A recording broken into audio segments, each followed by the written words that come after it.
Hello guys, general knowledge for you में आपका स्वागत है। इस वीडियो में हम कक्षा 12वीं की अर्थशास्त्र का इकाई 6 खुली अर्थव्यवस्था के प्रश्न बैंक के 2022-2023 के प्रश्नों को हल करेंगे। तो चलिए देखते हैं। प्रश्न नंबर 1 है, खाते में भुगतान संतुलन रहता है। तो यहाँ पर शब्द आया है कि भुगतान संतुलन। तो इस प्रश्न को हल करने से पहले हम यह समझ लें कि भुगतान संतुलन होता क्या है। भुगतान संतुलन और व्यापार संतुलन। तो जो व्यापार संतुलन को पहले देख लेते हैं। व्यापार संतुलन जो होता है कि कोई देश है दूसरे देश से जब व्यापार करता है, मतलब कि दो या दो से अधिक देश आपस में जब व्यापार करते हैं, व्यापार करना मतलब आयात निर्यात करते हैं, तो जो आयात और निर्यात किया जा रहा है उनके अंतर को व्यापार संतुलन या व्यापार शेष कहा जाता है। व्यापार संतुलन को व्यापार शेष भी कहते हैं। तो व्यापार संतुलन क्या हो गया? आयात और जो निर्यात हो रहे हैं उनके जो अंतर हुआ करते हैं तो उसे क्या कहते हैं? व्यापार संतुलन कहते हैं। अब जो व्यापार संतुलन होता है उसमें जो दृश्य मदें होती हैं, दृश्य मदें होती है मतलब दृश्य होता है दिखाई देना, मतलब जो मदें आइटम हमें दिखाई देते हैं हम उसे व्यापार संतुलन में शामिल करते हैं। तो इसका मतलब यह हुआ कि जो व्यापार संतुलन होता है या व्यापार शेष होता है उसमें सिर्फ दृश्य मदों को शामिल किया जाता है। दृश्य मदें जैसे कि वस्तुएं हो गई, माल हो गई, मतलब हम जो चीज़ें देख सकते हैं वह दृश्य मदें कहलाती हैं। और जो भुगतान संतुलन हुआ करता है तो भुगतान संतुलन में एक देश का समस्त देशों के साथ, मतलब इंटरनेशनल ट्रेड है ना, मतलब अंतर्राष्ट्रीय व्यापार होता है। तो भुगतान संतुलन में दृश्य मदें और अदृश्य मदें दोनों शामिल होती हैं। व्यापार संतुलन में क्या था? व्यापार संतुलन में दृश्य मदें बस थी, लेकिन भुगतान संतुलन में कौन जुड़ गया? अदृश्य मदें जुड़ गई। अदृश्य मदें क्या होती हैं? जो दिखाई नहीं देती हैं। अब दिखाई क्या नहीं देती हैं? सेवाएं वगैरह है ना, जो सेवाएं होती हैं वो दिखाई देती हैं क्या? नहीं देती हैं। तो सेवाएं कौन कौन सी सेवाएं? जैसे बीमा व्यय हो गया, बैंक शुल्क हो गया, पूंजी व ब्याज का हस्तांतरण हो गया, जो विशेषज्ञ हो गए उनकी सेवाएं हो गई है ना, विशेषज्ञ जैसे वकील हो गया, डॉक्टर हो गया, टीचर हो गया, पुलिस हो गई, ये जो सेवाएं करती हैं तो ये सेवाओं को हम देख सकते हैं क्या? नहीं देख सकते। कलेक्ट करके रख सकते हैं क्या? नहीं रख सकते, है ना। तो ये अदृश्य मदें कहलाती हैं। तो बिल्कुल क्लियर हो गया ना कि व्यापार संतुलन क्या होता है? दो देशों के बीच आयात निर्यात का जो अंतर होता है उसे व्यापार संतुलन या शेष कहते हैं। और व्यापार संतुलन में सिर्फ दृश्य मदों को शामिल किया जाता है और भुगतान संतुलन में दृश्य और अदृश्य मदों को शामिल किया जाता है।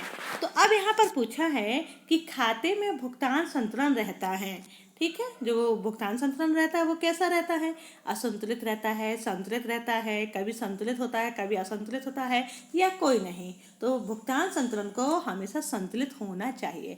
व्यापार संतुलन अगर असंतुलित हो जाए तो चलेगा, कोई दिक्कत की बात नहीं है, लेकिन भुगतान संतुलन को कभी भी क्या होना चाहिए? असंतुलित नहीं होना चाहिए। वो क्या होना चाहिए? बैलेंस होना चाहिए, उसका संतुलित होना चाहिए। तो इसका सही उत्तर हो जाएगा संतुलित।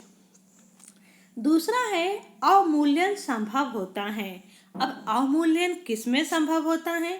तो अवमूल्यन स्थिर विनिमय दर में संभव होता है।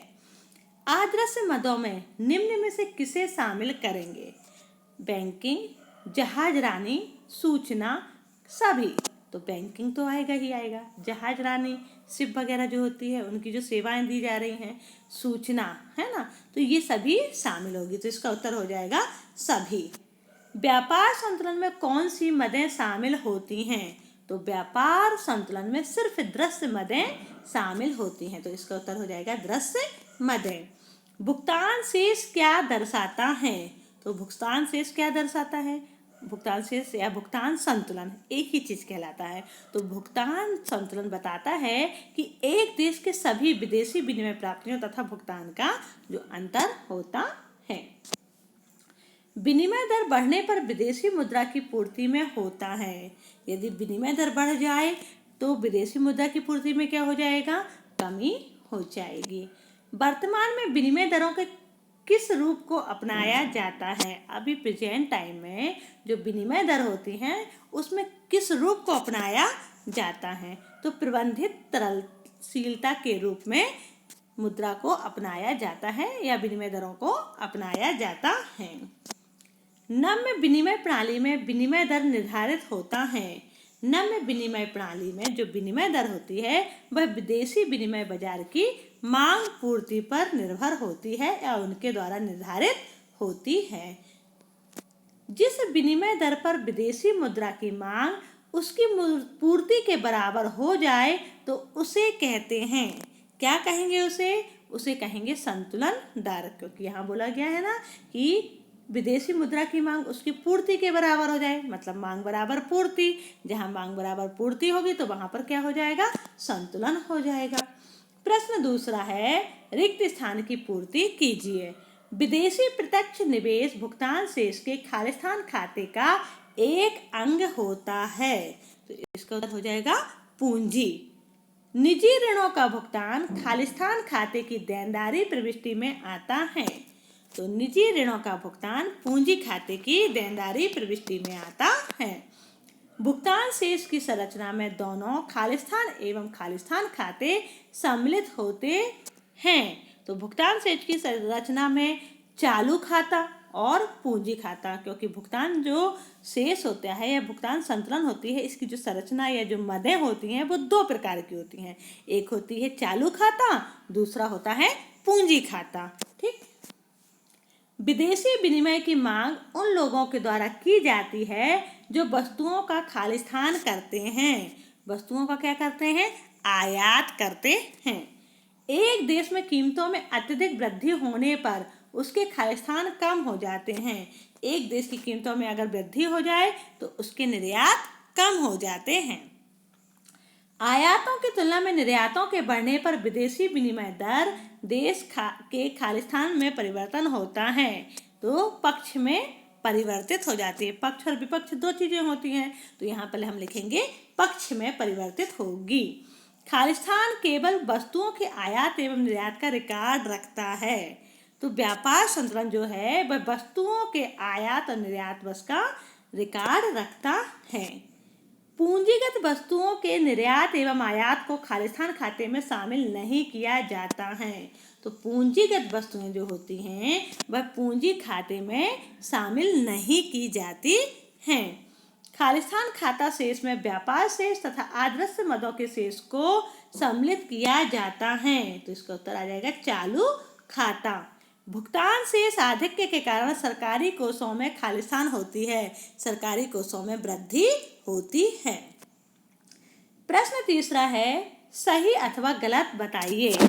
बैंक दर बढ़ने पर विदेशी विनिमय दर देश के पक्ष में हो जाती है, तो यहाँ पर पूछा गया है कि जो बैंक दर बढ़ेगी तो विदेशी विनिमय दर देश के पक्ष में हो जाती है, क्या सत्य है, वह देश के पक्ष में हो जाएगी।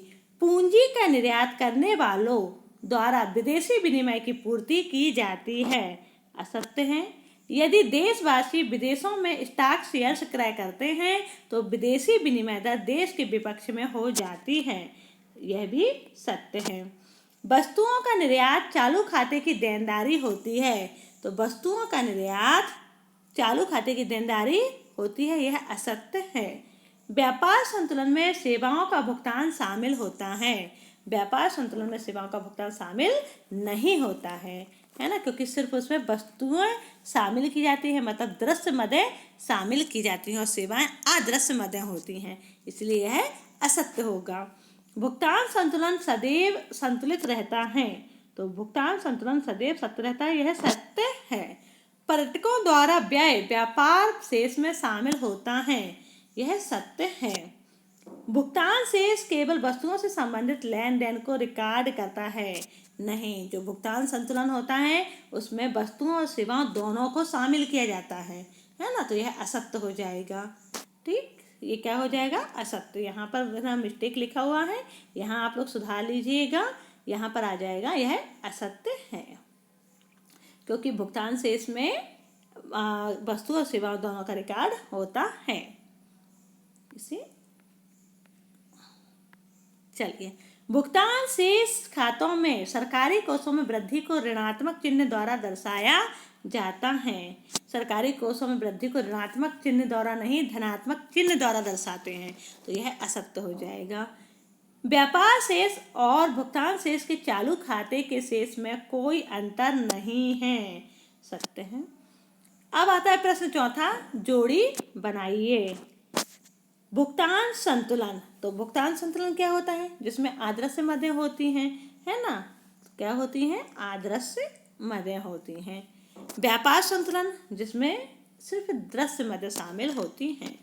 चालू खाते की मदें, तो चालू खाते की मदें किसमें शामिल होगा? बीमा में आ जाएगा। फिर है पूंजी खाते की मदें, तो विनियोग आ जाएगा इसका। लोचशील विनिमय दर, तो लोचशील विनिमय दर बाजार में मांग पूर्ति द्वारा निर्धारित होता है। स्थिर विनिमय दर सरकार द्वारा निर्धारित होता है। पोर्टफोलियो निवेश, तो ये विदेशी संस्थागत जो निवेश होता है उससे संबंधित हो गया। व्यापार घाटा, व्यापार घाटा भुगतान शेष असंतुलन होने के कारण होता है। चालू हस्तांतरण, तो चालू हस्तांतरण वस्तुओं का निर्यात और वस्तुओं का आयात, ये आ जाएगा। स्वायत्त मदें, स्वायत्त मदों में आ जाएगा आदर्श मदों का एक अंग होता है। प्रश्न पांचवा है, एक शब्द एक वाक्य में उत्तर दीजिए। आयात निर्यात की केवल दृश्य मदों को किसमें शामिल किया जाता है? यहाँ पूछा गया है कि केवल दृश्य मद हैं, तो दृश्य मदों को किसमें शामिल करते हैं? आप लोग को अभी अच्छी तरह से समझ में आ गया होगा ना। अभी इसमें जब वीडियो शुरू हुआ था तब मैंने बताया था कि व्यापार संतुलन में सिर्फ दृश्य मदों को शामिल किया जाता है, तो व्यापार संतुलन इसका उत्तर हो जाएगा। जब एक भारतीय अमेरिका में शिक्षा पर व्यय करता है तो यह मद भारत के लिए क्या है? एक भारतीय अमेरिका में जब शिक्षा पर व्यय कर रहा है तो वह देनदारी कहलाती है। भारतीय रुपये के अवमूल्यन से भारतीयों के आयात कैसे हो जाएंगे? भारतीय रुपये के अवमूल्यन से भारतीयों के आयात महंगे हो जाएंगे।